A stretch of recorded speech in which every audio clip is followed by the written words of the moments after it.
আসসালামু আলাইকুম, স্বাগতম সবাইকে। কুকিং হাউসের আজকের আয়োজনে রান্না করব শুটকি দিয়ে চিচিঙ্গা। শুটকি দিয়ে এই চিচিঙ্গার রান্নাটা খেতে খুবই মজাদার হয়, সাদা গরম ভাত দিয়ে খেতে ভীষণ ভালো লাগে। রান্নার জন্য প্যানে পরিমাণ মতো করে তেল দিয়ে দেব। এবার এই তেলের মধ্যে দিয়ে দেব বড় সাইজের একটা পেঁয়াজ কুচি। এখন এর মধ্যে দিয়ে দেব কাঁচামরিচের ফালি। আর এখানে আমি দুই ধরনের শুটকি নিয়েছি, চিংড়ি শুটকি আর কাসকি শুটকি। শুটকি ভালো মতো ধুয়ে পরিষ্কার করে নিয়েছি। এখন দিয়ে দেবো 1 চা চামচ পরিমাণ রসুন বাটা। এবার পেঁয়াজ মরিচের সাথে শুটকিটা একটু ভেজে নেব যাতে শুটকিতে সুন্দর একটা ফ্লেভার আসে।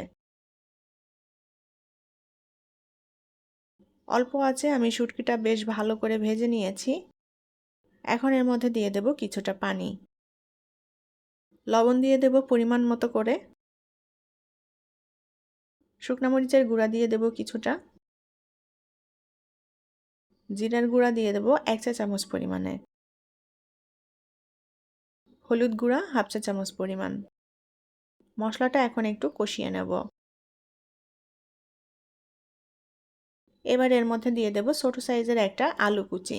আলুটা লম্বা চিকন কুচি করে নিয়েছি। আলুটা বাদেও রান্না করে নেওয়া যাবে। আলুটা এখন এই মশলার সাথে আমি একটু কষিয়ে নেব।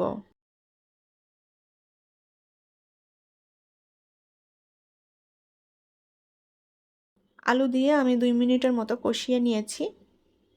এখন এর মধ্যে দিয়ে দেব আগে থেকে কেটে রাখা চিচিঙ্গা। চিচিঙ্গাগুলো আমি এরকম লম্বা চিকন করে কেটে নিয়েছি।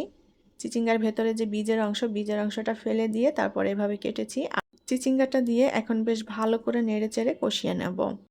চুলার আঁচ অল্প রেখে কষিয়ে নিতে হবে যেন পুড়ে না যায়। 3-4 মিনিটের মতো সুন্দর করে আমি চিচিঙ্গাটা কষিয়ে নিয়েছি। এখন এর মধ্যে পানি দিয়ে দেব সেদ্ধ হওয়ার জন্য। পানিটা এখানে খুব বেশি দেব না, অল্প পরিমাণে দিচ্ছি, কারণ এখানে আমি কোনো ঝোল রাখবো না, একেবারে মাখো মাখো হবে। একটু উল্টাপাল্টা করে নেড়ে দেব। আর যে পানিটা দিয়েছিলাম পানিটা বেশ টেনে এসেছে। এই পানিটাও আমি একেবারে টানিয়ে নেব, একদম মাখো মাখো করে নেব। শুটকি দিয়ে এই চিচিঙ্গার রান্নাটা একটু মাখো মাখো করে রান্না করলে খেতে খুবই টেস্টি এবং মজাদার হয়। সুন্দর করে নেড়েচেড়ে আমি চিচিঙ্গাটা রান্না করে নিয়েছি একদম মাখো মাখো করে। এখন এটা নামিয়ে পরিবেশন করব।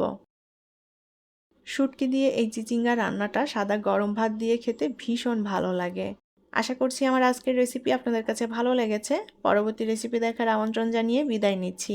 আল্লাহ হাফেজ।